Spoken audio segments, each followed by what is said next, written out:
네, 오늘 창세기 23장 말씀 같이 나누겠습니다.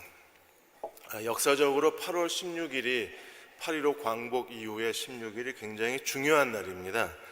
조선 종전의 기록, 격동의 해방 3년이라는 두 책자에 보면 8월 15일 날 12시에 이제 포츠담 선언을 일본 국왕이 받아들이고 그 선언을 수락하는 방송 연설을 하게 되는데, 그날 엔도 정무총감이 독립운동가였던 여운형을 만납니다. 여운형을 만난 이유는 이게 포츠담 선언이 끝나면 미국과 소련이 이 대한민국을 지배하게 되는데, 처음에는 이게 한강을 기준으로 해서 지배한다고 그렇게 서로 의논이 됐어요. 그래서 엔도 총감이 한강을 중심으로 해서 미국과 소련이 지배하게 되면 서울이 소련 지배로 넘어가니까, 그렇게 되면 공산주의, 친공산주의 사람을 앞세워서 치안권을 넘겨야 일본 사람들이 안전하게 빠져나간다고 생각이 든 거예요. 그래서 한때 공산주의자였던 여운형을 앞세워서 치안권을 여운형에게 넘깁니다. 조건이 소련이 경성을 지배하더라도 우리 일본 사람을 안전하게 나가게 해달라. 그랬는데 오늘 8월 16일 날 일본 태도가 바뀌어요. 한강을 중심으로 남북이 나눠지는 게 아니라 38선을 기준으로 나눠진다는 걸 알게 됩니다. 그래서 워낙은 한강을 중심으로 했으면 17일 날 내일 2시에 소련이 한강 이북을 소련이 점령하고 한강 이남은 미국이 점령하는 거였었어요. 그런데 포츠담 선언에서 이게 38선으로 바뀌었다는 걸 나중에 알아요. 그래서 엔도 총감이 태도가 싹 바뀝니다. 여운형한테 치안권 넘기겠다고 그랬는데 하룻밤 자고 나니까 완전히 이게 없는 얘기가 돼버린 거예요. 왜냐하면 소련보다는 미국한테 핵폭탄을 2개 얻어맞긴 했지만, 또 일본이 진주만을 먼저 공격해서 선전포고를 했지만, 일본하고 미국이 1854년에 이미 국교를 맺은 관계입니다. 그리고 1870년에 미국, 영국, 프랑스, 독일 선진국하고 같이 그 선진국의 도움을 받아서 이미 강대국의 그런 선진 기술을 받아들인 나라가 일본이었기 때문에 소련보다는 미국이 편한 거예요. 그래서 치안권을 안 넘깁니다. 만일에 그렇게 됐으면요, 이게 정말 해방이 됐는데 해방이 아닌 거예요. 우리는 계속 미국이 일본을 앞세워서 한국을 점령하고, 한국을 만일에 그 일본을 앞세워서 지배했다 그러면 우리는 해방이 아닌 거잖아요. 그런데 일본이 미국 그 38선으로 해서 미국이 이 남한을 점령했는데도 일본이 더 이상 치안권을 발휘를 못합니다. 이유가 어디 있는 줄 아세요? 당시에 라디오가 그렇게 많이 보급이 안 됐어요. 그리고 라디오가 보급이 됐다고 해도 일본 일왕이 포츠담 선언 수락 연설하는 게 아주 작은 소리로 이게 들렸기 때문에 그걸 제대로 알아듣는 사람이 없었어요. 그랬는데 이게 입에서 입으로 소문이 확 퍼져버린 겁니다. 그 다음날 오늘 벌써 한국 사람들이 태극기를 들고 일본은 망했다고 길거리에 나와서 해방을 외친 거예요. 그러니까 일본이 미국에 다시 한번 아부를 해서 어떻게 하든지 조선 땅에 남아서 지배권을 행사하려던 일본의 모든 망상이 다 깨져버린 거예요. 벌써 나와서 태극기 들고 만세를 부르고 있으니까, 대한민국 사람 위대한 겁니다. 이게 그냥 가만히 있었으면 일본이 망하고도 우리는 일본의 식민지가 되는 거예요. 근데 한국 사람은요, 굉장히 잘 믿습니다. 야, 일본 망했대라는 말을 듣고 그냥 태극기 들고 나온 거예요. 망했다는 말만 듣고. 그래서 한국 사람이 한민족의 DNA 가운데 이 잘 믿는 습성이 있답니다. 그래서 기독교 역사 가운데서도 전 세계에서 가장 짧은 시간에 가장 빠르게 기독교가 부흥한 나라가 대한민국밖에 없어요. 여러분, 하나님이 우리에게 주신 이 믿음의 DNA를 잘 살려서 우리가 마지막 끝까지 하나님께 쓰임받는 그 믿음의 나라가 돼야 돼요. 오늘 사라가 죽습니다. 사라가 127세에 죽어요. 23장 1절에 사라가 127세를 살았으니 이것이 곧 사라가 누린 횟수라 그랬습니다. 성경에 아내가 죽었는데 나이를 기록한 건 사라밖에 없습니다. 그 이유가 어디 있어요? 사라는 아브라함은 많은 민족의 아버지요, 사라는 많은 민족의 어머니예요. 그래서 17장에서 우리가 읽은 것처럼 하나님이 많은 민족의 어머니로 사라를 세우셨어요. 그러면 사라야말로 많은 민족의 어머니로서 그녀의 삶과 그녀의 죽음은 많은 민족의 어머니답게 그녀의 삶과 죽음은 정말 위대하고 아름다웠어요.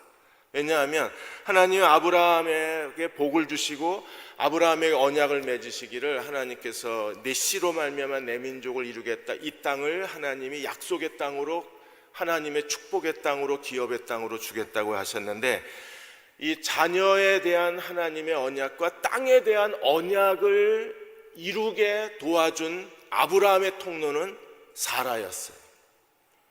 아브라함은 사라가 없었으면 이 하나님의 언약을 이루지 못했습니다. 사라가 아브라함을 향한 하나님의 언약을 이루어 주었기 때문에 아브라함도 하나님의 복의 근원이 되고 통로가 되어서 많은 민족의 믿음의 아버지가 될 수 있었어요. 오늘 이 시대에는 사라 같은 사람들이 필요합니다. 하나님의 언약을 이루어 줄 수 있는 믿음의 사람들이 필요해요. 그럴 때 하나님이 아브라함을 통해서 아브라함의 언약을 이루어 주실 수 있는 겁니다. 이삭이 출생하는 데에도 우리가 히브리서에 보면 아브라함의 믿음으로 이삭이 출생한 것처럼 보이지만 히브리서에서는 사라의 믿음으로 이삭이 출생했다고 말해요. 그리고 그 땅의 언약도 사라 때문에 하나님이 땅의 언약을 이루십니다. 오늘 23장을 사라의 죽음과 그리고 사라의 매장지를 구입하는 데에 긴 이야기를 쓰는 이유가 여기에 있어요. 먼저 1절과 2절에 보시면 사라의 죽음에 대해서 이렇게 말합니다. 127세에 죽었는데 이삭이 90세에 태어났으니까 이삭의 나이가 37살 정도 되었습니다. 그리고 사라가 어디서 죽었어요? 2절에 보시면 사라가 가나안 땅 헤브론 기럇 아르바에서 죽음에 아브라함이 들어가서 사라를 위하여 슬퍼하며 애통했다고 했습니다. 헤브론에서 죽은 걸로 되어 있어요. 아브라함은 어디에 머물러 있었습니까? 22장까지 브엘셀바. 브엘셀바에서 헤브론까지는 대략 한 4km 정도 됩니다. 근데 왜 사라가 여기서 죽었는지는 잘 모릅니다. 호기심 많은 구약신학자들은 아마 별거했을 거다. 그래서 아브라함은 브엘셀바에 있고 사라는 난 너랑 못 살아, 그래서 황혼 이혼하고 헤브론 가서 살았을 거다. 뭐 상상력은 자기 자유니까요. 그랬는데 또 다른 구약신학자들은 브엘셀바에서 죽었는데 실제적으로 장례는 뭐 헤브론에서 했다. 뭐 이유는 저희는 잘 모르겠습니다. 그런데 어쨌든 헤브론에서 사라가 죽은 걸로 돼 있어요. 그래서 이 헤브론에서 사라가 죽었기 때문에 헤브론에서 사라의 매장지를 찾게 됩니다. 당시에 헤브론은 4개의 주요 도시가 연합을 한 거예요. 4개의 주요 도시가 연합을 해서 하나의 도시가 되었습니다. 그래서 헤브론이라는 단어의 뜻이 연합 동맹이라는 뜻입니다.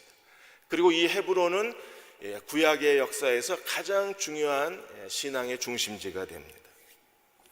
사라의 죽음이 가져온 결과로 하나님께서 브엘셀바를 아브라함의 소유지로 만들고 헤브론의 막벨라 밭과 굴을 하나님께서 사라를 통해서 아브라함의 소유지로 만들어요. 그래서 사라는 씨앗에 내 씨로 말미암아 내 민족을 이루겠다, 아브라함의 씨를 성취한 것도 사라고, 이 땅을 내 민족에게 주겠다, 땅의 약속을 실현시킨 것도 사라였었어요. 사라의 믿음, 사라는 자기의 죽음을 통해서까지 아브라함의 언약을 성취해 준 정말 사랑스러운 여자입니다. 만일에 사라가 없었으면 하나님의 아브라함에 행하신 아브라함의 언약은 아마 제대로 잘 이루어지지 못했을 거예요. 그런데 사라는 기꺼이 자기 자신을 들여서 아브라함의 언약을 죽음으로까지 언약을 성취해 주도록 아브라함에게 가장 헌신된 여자가 사라였었습니다. 이사야 51장 2절에 보시면 너희의 조상 아브라함과 너희를 낳은 사라, 너희의 조상 아브라함, 너희를 낳은 사라를 생각하여 보라. 아브라함이 혼자 있을 때 내가 그를 부르고 그에게 복을 주어 창성하게 하였느니라. 아브라함이 혼자 있을 때에 하나님 복을 주고 창성하게 하셨는데 그게 지금은 많은 민족을 이루게 됐습니다. 그 하나님의 언약의 성취에 결정적 역할을 한 사람은 바로 너희를 낳은 사라에 있다는 거예요. 오늘 이 예배를 들으신 여러분들이 이 시대에서 하나님의 복의 통로가, 아브라함의 복의 통로가 되었던 사라처럼 하나님께 놀랍게 쓰임받는 주의 여종들이 되시기를 축원합니다. 축복받는 삶의 5가지 습관을 쓴 제임스 맥도널드 목사님이 어느 날 그 오하이오주의 챈더빌 대학에서 한 주간 동안 신앙 강연과 또 예배 설교를 하게 되었습니다. 수요일 저녁에 설교 강의와 설교 시간이 되었는데 갑자기 비에 젖은 경찰관들이 뛰어들어와서 급하게 토네이도가 지금 학교 쪽으로 오고 있으니까 혹시 모르니까 학생들을 대피시키라고 얘기합니다. 그래서 수업을 중단하고 학생들을 안전한 곳으로 대피했다가 토네이도가 지나갔다는 말을 듣고 다시 강당에 모여서 예배 준비를 시작을 했습니다. 그런데 예배가 시작되고 이제 설교를 하려고 하는데 갑자기 전기가 다 나가버려요. 그래서 학생들이 또다시 토네이도가 온 게 아닌가 두려워서 막 웅성웅성거렸는데 제임스 맥도널드 목사가 나가서 이렇게 말합니다. 전기는 나가고 우리는 어두움에 있습니다. 우리는 어두움에 있지만 그러나 우리의 삶을 향한 하나님의 뜻은 어두움 속에서도 변함이 없습니다. 학생들이 박수를 치고 그 어두움 속에서 열정을 다해서 하나님 말씀을 전하고 그리고 아직도 전기가 들어오지 않은 상태에서 그 어둠 속에서 믿음에 관계된 모든 찬양을 불렀는데 전기가 나가 있으니까 키보드도 반주가 안 되고 그냥 목소리로만 목사님이 찬양을 인도하면서 뜨겁게 찬양을 불렀습니다. 그날 학생들이 그 어떤 예배에서보다도 성령의 강력한 인재를 경험하고 학생들이 하나님 앞에 울고 통곡하고 하나님을 예배하는 거룩한 감격을 그 어둠 속에서 누렸습니다. 학생들만 그런 것이 아니라 제임스 맥도널드 목사도 자기의 지금까지 목회 가운데에 가장 기억하고 싶은 거룩한 감동의 순간이 바로 그 어둠 속에 드려진 예배였대요. 우리도 한번 불을 꺼볼까요? 그 뜨거운 감격이 그들에게 있었습니다. 사라는 죽었습니다. 어쩌면 아브라함의 인생의 가장 슬픔과 어둠이었을 겁니다. 그런데 그 어두움 속에서 사라는 정말 놀라운 선물을 아브라함에게 남기고 우리에게 남겨주었습니다. 3절에서 8절까지 막벨라군 매입에 대한 이야기가 나와요. 3절에서 18절까지 막벨라군 매입에 대한 이야기가 나옵니다. 헤브론의 막벨라 굴은 이건 아브라함의 선산 같습니다. 왜냐하면 우리가 49장 50장에 보면 리브가와 레아, 야곱이 전부 이 막벨라 굴에서 장사를 지내요. 그래서 아브라함의 선산 역할을 합니다. 나중에 여호수아서에 보면 가나안을 정복하는 데 있어서 갈렙이 이 헤브론을 요구합니다. 그래서 내 나이 85세로 돼 내가 능히 싸움이나 전쟁에 감당할 수 있사온즉 헤브론을 내게 달라고 여호수아에게 요구를 해요.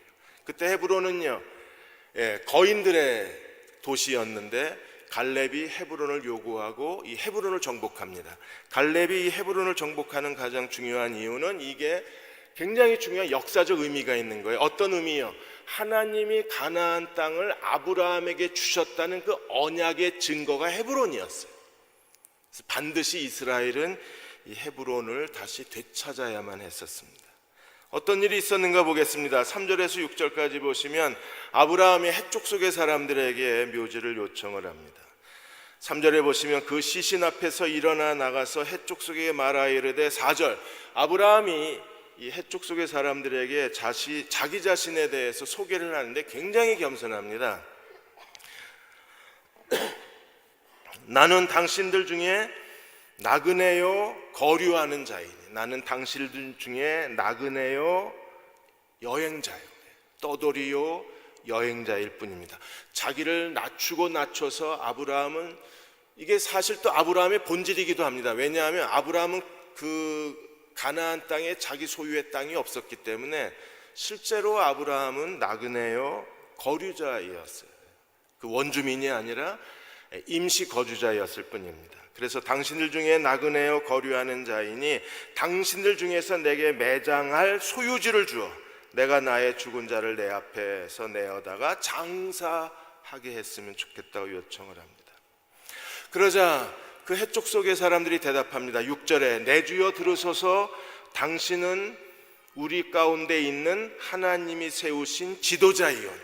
아브라함은 나는 나그네요 떠돌입니다. 그런데 해쪽 속의 사람들은 아브라함에게 뭐라 그랬어요? 우리 가운데 있는 하나님이 세우신 지도자가 당신이다. 이렇게 인정을 받았습니다.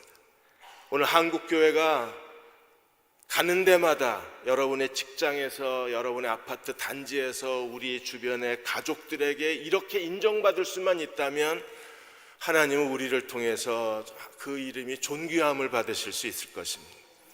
여러분, 우리가 한번 며칠 동안만이라도 이렇게 인정받는 사람이 되었으면 좋겠어요. 당신은 우리 가운데 있는 하나님이 세우신 지도자요. 72역에는 뭐라고 되어 있냐면 당신은 우리 중에 하나님이 보내신 왕이요, 이렇게 되어 있어요. 왜냐하면 당신은 이렇게 부족 국가였으니까 아브라함은 한 도시 부족 국가의 왕과 같은 위엄과 재산과 그리고 강력한 그 권세를 가진 사람이었기 때문에 해쪽 속의 이 말은 아부가 아니라 진실이었어요. 당신은 하나님이 보내신 왕 같은 사람이에요. 그런 사람이기 때문에 해쪽 속의 사람들이 아주 너그럽게 뭘 제안을 했느냐 하면 우리의 묘실 중에서 좋은 것을 택하여 당신의 죽은 자를 장사하소서. 우리 중에서 자기 묘실에 당신의 죽은 자를 장사함을 금할 길이 없습니다. 당신이 아무거나 하나 고르면 어떤 걸요? 우리가 가지고 있는 묘실 가운데 아무거나 하나 고르면 사용권을 주겠다는 거예요. 묘지 사용권을. 묘지 사용권을 주는 것만 해도 이게 대단한 특혜잖아요. 이런 친절이 어디 있어요? 내 무덤 당신이 쓰라고, 내 선산에 당신 아내를 장례 지내도 좋다고. 그러니까 그 정도로 해쪽 속의 사람들은 아브라함에게 친절했습니다. 왜요? 아브라함이 하나님이 세우신 지도자라는 그 거룩함을 알았기 때문에 그들은 진정으로 마음의 사랑과 존경을 다해서 묘지 사용권을 줍니다. 근데 지금 아브라함에게 필요한 것은요, 남의 묘지를 빌리는 게 아니라 아브라함은 자기 소유지가 필요한 거예요. 그래서 다시 대화가 시작이 됩니다. 7절에서 16절까지 묘지 매입 과정에 대한 설명을 하는데 8절에 아브라함이 그들에게 몸을 굽히고 이렇게 말합니다. 그들에게 말하여 이르되 나로 나의 죽은 자를 내 앞에서 내어다가 장사하게 하는 일이 당신의 뜻일진데 내 말을 듣고 나를 위하여 소알의 아들 에그론에게 구하여. 이미 아브라함은 어느 땅을 매입을 해야 될지를 다 땅 조사가 끝났어요. 그래서 지적도를 다 띄워보고 어디 땅이 가장 합당한 땅인지를 다 알아보고 그 땅의 주인이 누군지, 그 땅값이 얼마인지, 그리고 어떻게 해야 이 땅을 매입할 수 있는지를 다 알아보고 지금 해쪽 속의 사람들에게 온 거예요. 당시에 해쪽 속의 사람들은 절대로 다른 사람에게 땅을 안 팔았습니다. 왜냐하면 그 당시의 땅은 다 자기들이 믿는 신들이 준 그 유산이라고 믿었기 때문에 타인에게 절대로 땅을 안 팔아요. 반드시 가족이나 친척에게만 팔았어요. 만일에 어쩔 수 없이 가족이나 친척이 아니고 제3자에게 땅을 팔려면 반드시 마을 유지들의 동의를 얻어야 됩니다. 모든 걸 다 알아보고 어디에 있는 땅의 주인이 누구고 대략 그 당시 땅값 시세가 얼마 정도 되고 이 땅을 매입하려면 어떤 과정이 필요하다는 걸 다 알고 지금 아브라함이 온 거예요. 그래서 아브라함이 9절에 에브론에 대해서 말하면서 그의 밭머리에 있는 그의 막벨라 굴을 내게 주도록 하되 충분한 대가를 받고 그 굴을 내게 주어 내게 주도록 그 굴을 내게 주어 당신들 중에서 매장할 소유지가 되게 하기를 원하노라. 그래서 정식으로 땅을 자기에게 팔았으면 좋겠다는 걸 제안을 합니다. 이건 불가능한 일입니다. 근데 아브라함이 이 땅을 샀으면 좋겠다고 제안할 수 있는 이유가 있어요.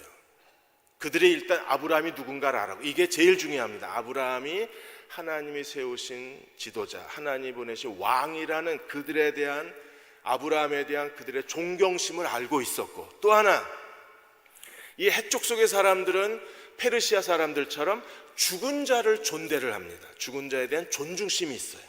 그래서 죽은 자의 소원은 다 들어줍니다. 근데 지금 아브라함이 자기 아내 사라의 죽음을 두고 사라의 매장지, 죽은 자의 매장지를 찾는다고 하는 이 요구를 거절할 수가 없는 거예요. 당시에 죽은 자의 요구를 거절하면 신의 저주를 받기 때문에 이 사람들은 거절을 못해요. 아브라함이 이런 해쪽 속의 문화를 잘 알고, 그 사람들이 자기를 어떤 사람으로 생각하는가를 알고, 그래서 아주 정중하게 제안을 하기를 충분한 대가를 치르겠다고 얘기를 합니다. 근데 그 자리에 누가 있었어요? 에브론이 있었어요. 10절에 보시면 에브론이 해쪽 속에 앉아 있더니, 그 사람도 해쪽 속의 유지였기 때문에 거기 앉아 있었어요. 해쪽 속에 앉아 있었더니 그가 해쪽 속 성문에 들어온 모든 자가 듣는 데서 이게 공개 재판이 된 겁니다. 공개 청문회가 된 거예요. 모든 자 앞에서 아브라함에게 대답을 했습니다. 이게 공식적인 대답입니다. 11절에 내 주여 그리 마시고 내 말을 들으소서. 내가 그 밭을 당신에게 드리고 그 속의 굴도 내가 당신에게 드리되. 왜 굴이 필요해요? 당신은 묘지가 전부 굴을 가지고 묘지를 했잖아요. 그러니까 굴도 내가 당신에게 드리되 내가 내 동족 앞에서 당신에게 드리오니 당신의 죽은 자를 장사하소서. 그냥 죽게 공짜로 줄 테니까 당신이 그 땅을 갖고 그 굴에다가 당신 아내를 장사 지내면 됩니다. 만일에 아브라함이 공짜요? 진짜요? 이러고 가져갔으면요, 그래서 맞아 죽었습니다. 왜냐하면 이 해쪽 속의 사람들은, 가나안 사람들은 적어도 몇 번 이게 거절을 하고 몇 번 이렇게 대화를 하고 그 다음에 이제 실제적인 대화를 하는 거예요. 근데 처음에 그냥 공짜로 줄게, 이걸 받아들이면 안 돼요. 이거는 그냥 예의상 하는 얘기입니다. 구약신학자 맥도널드가 말한 것처럼 처음에 당시 거래 문화에 있어서는 상대방 체면을 최대한 세워주고 상대방을 기분 좋게 한 다음에 그 다음에 자기가 원하는 가격을 제시하는 거예요. 근데 상대방을 기분 좋게 해주기 위해서 공짜로 드릴게요 라고 했는데 진짜로 이걸 공짜로 주겠다는 말로 알아들으면 이 거래는 끝난 겁니다. 이게 문화 차이잖아요. 우리가 한국 아이들이 국제 캠프나 국제 기독교 학교에 가면 한국 아이들이 그 서양 아이들하고 갈등이 많아요. 예를 들면 어느 한 기독교 학교에서 실제로 일어났던 일인데, 국제학교 기숙사에서 일어난 일인데, 그날 저녁에는 이제 햄이 저녁에 디너, 그 저녁 식사로 나온 거예요. 메인 디시로. 그랬더니 한국 아이들은 먹고 햄 접시에 햄이 많이 쌓여 있으니까 다 주머니에 넣고 간 거예요. 우린 그렇잖아요. 이건 내 거니까. 그 테이블에 있는 건 다 내 거잖아요. 그래서 먹고 남으면 싸우잖아요. 우리는 싸가지 마시오라고 써놓은 뷔페 가서도 싸우잖아요. 왜? 내 거잖아요. 내 앞에 있는 건.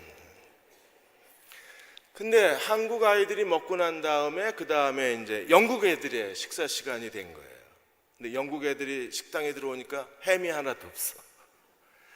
그래서 식당 지배인을 부르고, 식당 지배인은 기숙사 매니저를 부르고 기숙사 매니저에게 정식으로 항의를 한 겁니다. 한국 애들이 다 가져갔다. 그러자 기숙사 매니저가 한국 아이들을 다 모아놓고 니들 그거 다 가져가면 어떡하냐, 니들은 이기적이고 니들은 욕심이 많다, 이렇게 된 거예요. 근데 애들이 이게 이해가 안 되는 겁니다. 왜? 한국에서는 그냥 남으면 다 가져오는데 여기서는 막 이기적이라고 도둑놈이라고 그러니까, 그래서 얘네들이 집에다 전화한 거예요. 엄마, 우리 보고 이기적이래, 우리 보고 도둑놈이래. 엄마들이 놀래가지고 학교에다 전화를 해서 항의를 한 겁니다. 왜 애들한테 이기적이라고 그러냐고. 그러니까 교장도 이해가 안 되는 거예요. 왜? 자기 것만 먹고 남겨둬야 딴 사람도 먹는 게 거기 테이블 매너인데, 이게 한국 애들하고 서양 애들하고 가치관이 다른 거예요. 문화가. 아브라함이 해쪽 속의 문화를 모르고 그냥 드릴게요. 예. 감사합니다. 그리고 만일에 거기서 그냥 공짜로 가져가려고 했으면 그날 거래는 끝난 거예요. 근데 아브라함은요, 이미 해쪽 속의 문화도 다 알고 있는 거예요. 그래서 아브라함이 어떻게 했습니까? 12절에 그 땅 백성 앞에서 어떻게 했어요? 몸을 굽히고. 왜? 공짜로 가져가라는 건 아브라함에게 최대한 아브라함의 체면을 세워준 겁니다.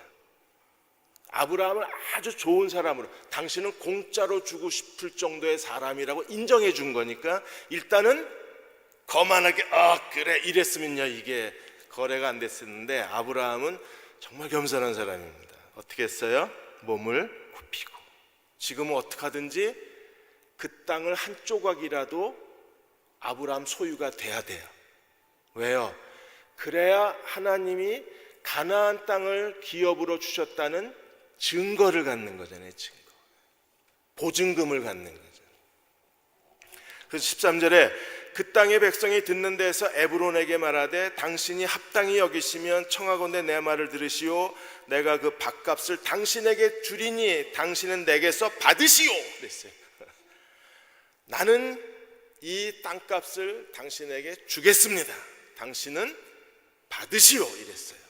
그러자 에브론이 15절에 내 주여 내 말을 들으셔서 땅값은 400세겔이니 어마어마하게 비싼 겁니다.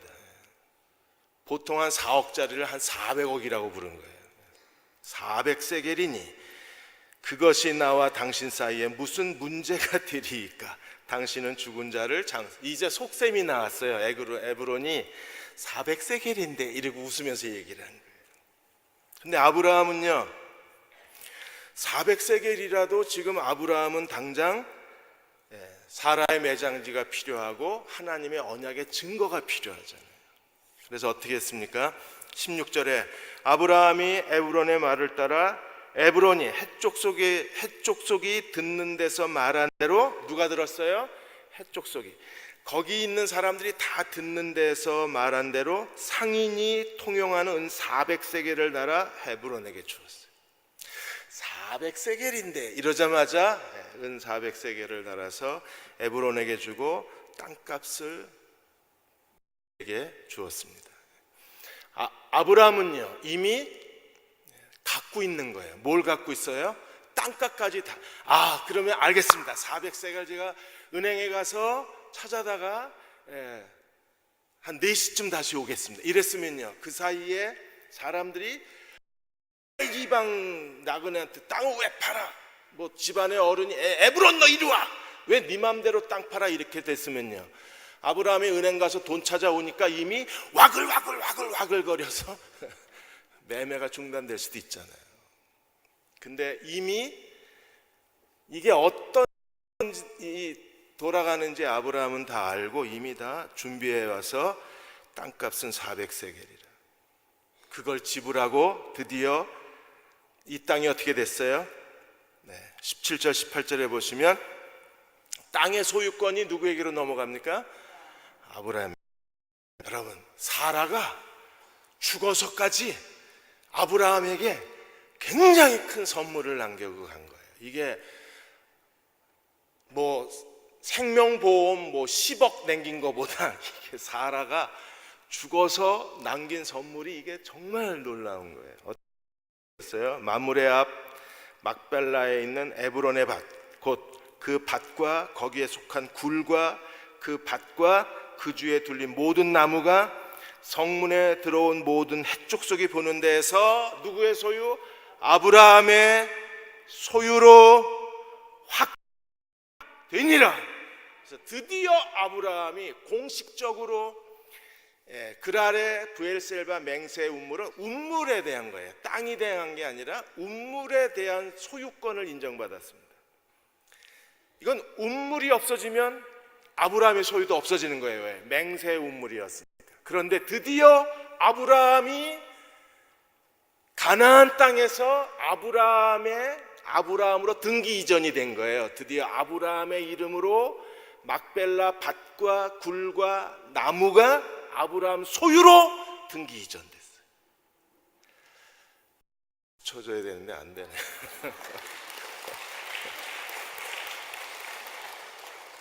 제가 이 설교할 때 딱 한 군데에서 박수가 나왔었어요.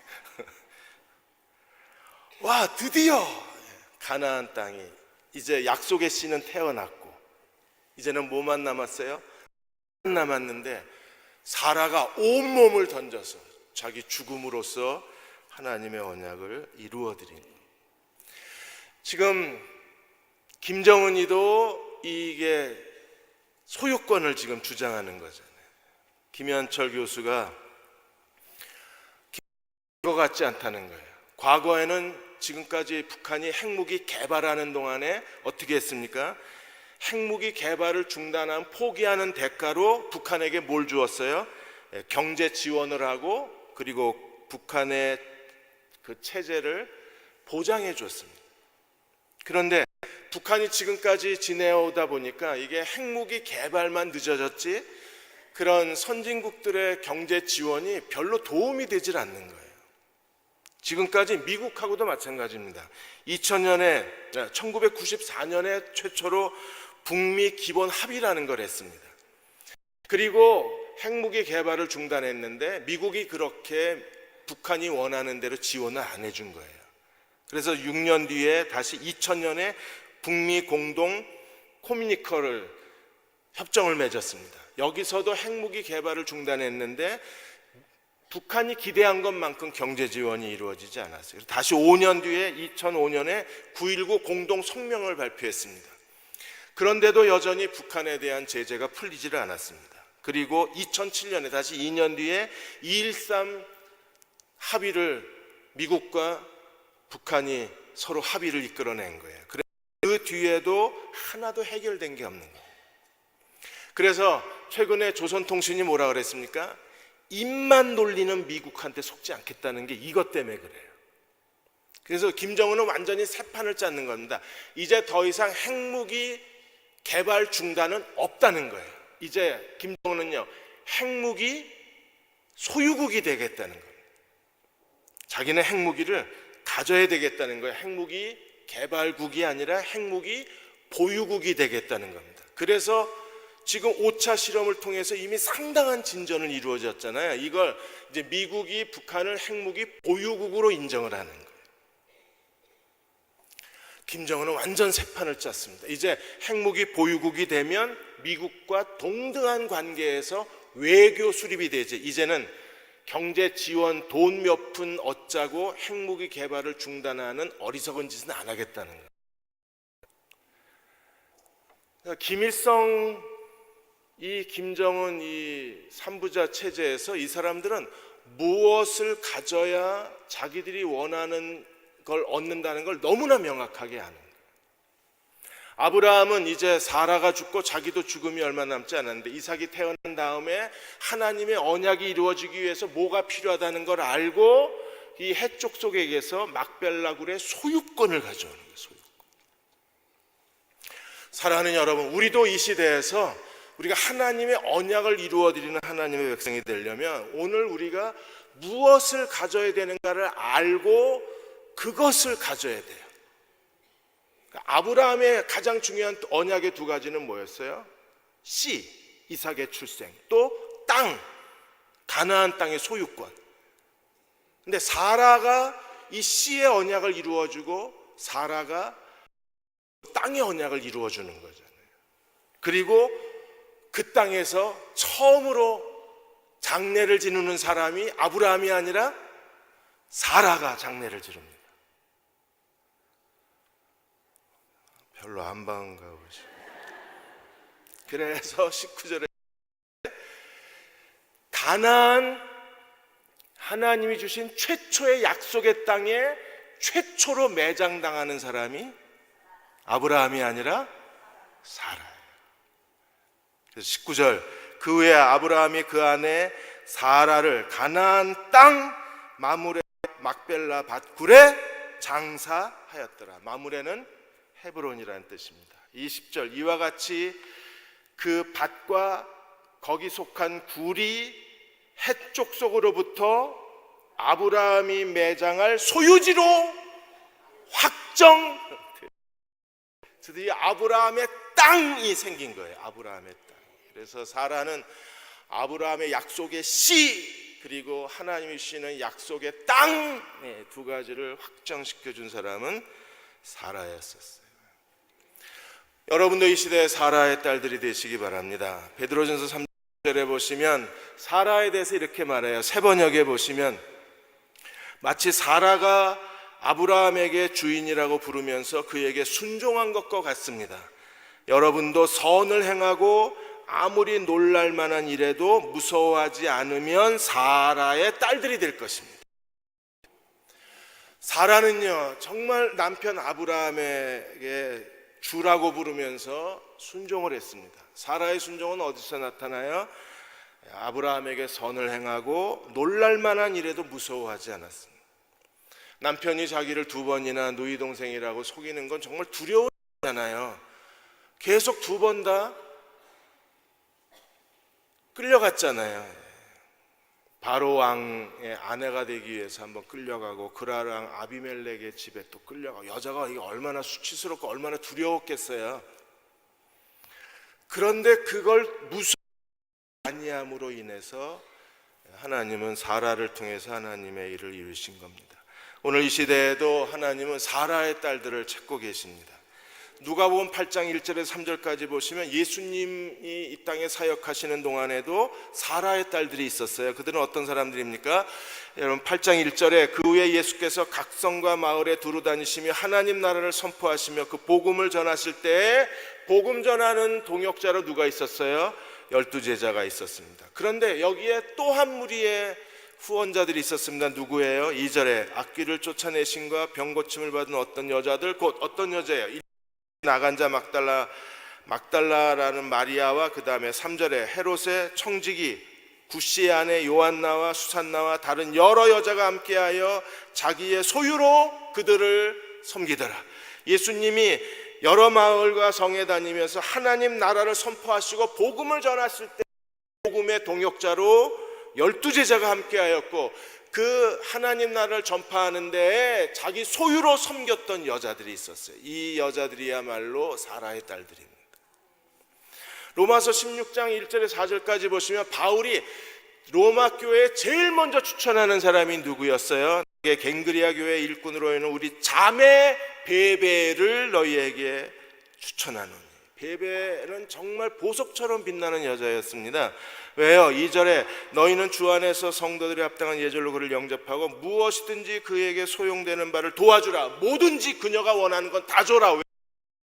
그가 여러 사람과 나의 보호자가 되었습니다. 바울의 사역에 있어서 바울의 사역이 하나님의 성령의 능력과 하나님의 인도하심과 복음의 능력 가운데 하나님 나라가 세워지고 확산되고 건설되는 데에 절대적으로 바울의 사역을 완성시켰던 사람이 베베였었어요. 아브라함의 언약을 이룬 사람이 사라인 것처럼 베베는요, 바울을 향한 하나님 나라의 사역을 성취시켰던 사람들 중에 한 사람이 베베예요. 여러분, 대흥 침례교회가 오늘 이 시대까지 우리가 하나님께 쓰임 받을 수 있었던 것도 이 교회 안에 사라의 딸들이 있기 때문에 그렇습니다. 또 한 사람을 바울이 로마 교회에 소개합니다. 그 사람은 누구예요? 3절에 너희는 그리스도 예수 안에서 나의 동역자인 브리스가와 아굴라에게 문안하라. 그래서 이 부부를 얘기할 때마다 항상 아내 이름이 먼저 나오잖아요. 그들은 어떤 사람이었나요? 4절에 그들이 내 목숨을 위하여 자기들의 목까지 내어놓았나니. 이게 사라의 딸들 아닌가요? 사라가 자기의 삶과 죽음을 다 바쳐서 어떤 두려운 일에도 두려워하지 아니하고 그냥 남편이 시키는 대로 순종하다 보니까 하나님이 남편에게 주신 복의 거의 대부분은 누가 준 거예요? 사라 때문에 온 거잖아요. 사라가 보험 증서였잖아요. 그런 놀라운 일들이 사라를 통해서 이루어진 겁니다. 어인 루처가 하나님 우리에게 상급으로 우리를 부르셨다 그랬어요. 우리가 이 시대에서 하나님을 기쁘시게 하고 그리스도를 기쁘게 하기 위해서 온 힘을 다 기울여야 합니다. 우리를 상급을 주신다는 약속으로 우리를 부르셨기 때문에, 여러분이 지금까지 하나님 앞에 사라의 딸들로 하나님 나라와 또 교회를 위해서 헌신한 것, 사람은 잊어도 하나님은 잊지 않으십니다. 그리고 반드시 갚아주실 거예요. 이 세상뿐 아니라 오는 세상에서도 하나님은 여러분을 위해서 의의 면류관을 준비하고 계시고 생명의 면류관을 준비하고 계실 것입니다. 우리가 끝까지 주님을 의지하고 사라의 딸들처럼 하나님께 헌신하는 종들이 되시기를 주의 이름으로 축원합니다. 우리 338장입니다. 내 주를 가까이 하게 하며, 우리 1절하고 4절 부르시고, 오늘은 사라의 딸들을 위해서 기도하고 우리 노윤백 교수님을 위해서 이 시간 같이 기도하겠습니다.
야곱이 잠께요. 야곱이 잠께요. 일어난 후 돌단을 쌓은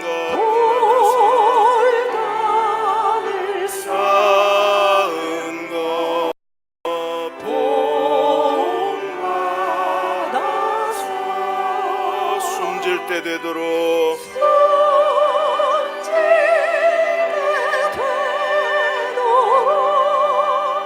늘 찬송하면서 주께 더 나아가기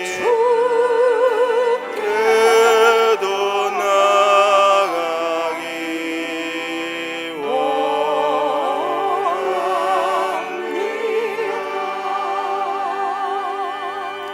자, 우리 같이 기도하겠습니다.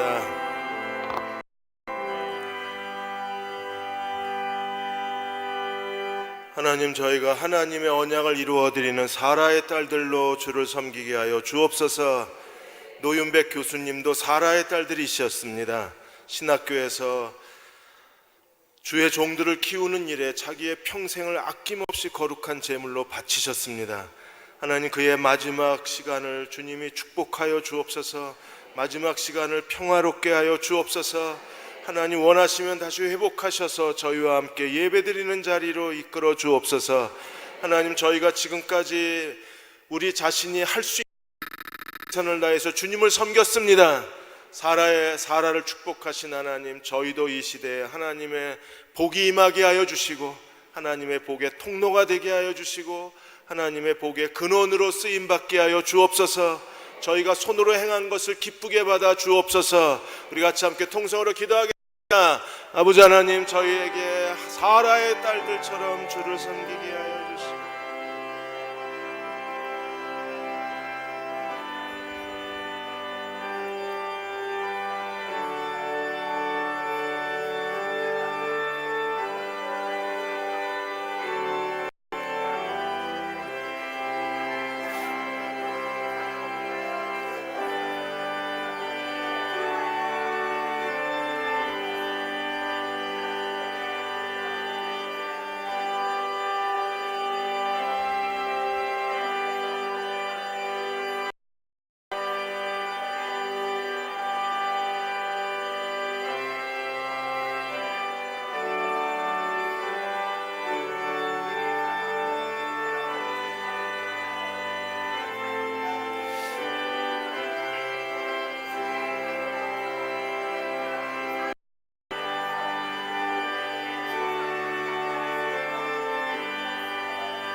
여러분도 선을 행하고 아무리 놀랄 만한 일에도 무서워하지 않으면 딸들이 될 것입니다. 놀랄 만한 일들이 우리 주변에 계속 일어납니다. 국가적으로, 우리 개인적으로, 또 자녀들의 인생에 놀랄 만한 일들이 자꾸 옵니다. 그래도 우리는 무서워하지 않겠습니다. 하나님이 그 일을 통해 아브라함의 언약을 이루시는 것을 믿기 때문입니다. 이 믿음으로 사라의 딸들로 이 시대를 살아가는 저희 모두가 되게 하여 주옵소서. 지금 우리를 죄에서 구원하신 우리 주 예수 그리스도의 은혜와 하나님 아버지의 그 크신 사랑하심과 성령의 위로하시고 오늘 함께 수요 예배 드리고 돌아가는 모든 교우와 가정과 아들 딸들과 우리의 간절한 기도와 그리고 이 땅의 모든 교회 위에 지금부터 영원히 함께 하시기를 간절히 축원하옵나이다. 아멘.